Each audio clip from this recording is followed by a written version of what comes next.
Hello, good morning. Gagawa po tayo ng maha blanca. Ito po yung mga, pinagsama-sama ko na lang sila yung mga ingredients ko. Ayan. Meron durog na corn. Meron buo na corn, yung nasa kandang naman to. And then condensed, coconut cream, and then milk, condensed, and then nilagyan ko ng cheese habang hinahalo ko.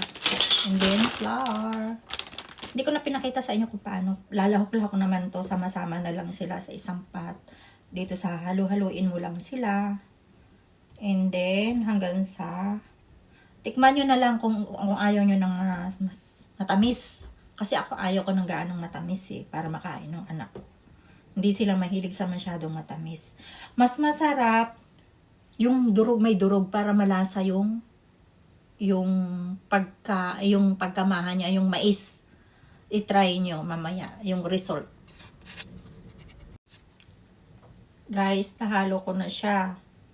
Ayan.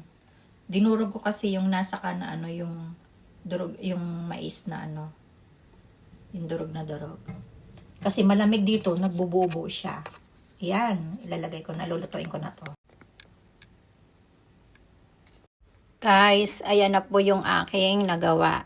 Yan, dalawang yan. Palalamigin ko lang po muna yan. And then mamaya po ulit. Ayan na, malamig na siya.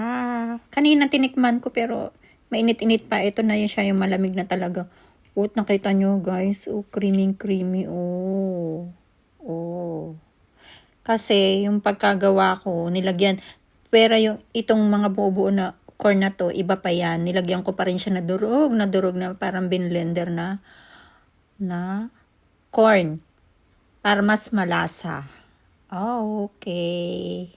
Thank you for watching guys. Bahala na kayo kung anong gusto nyong ilagay na toppings. Kasi ako hindi ko nalalagyan kasi nung niluto ko to nilagyan ko ng cheese. Kaya creamy pa siya.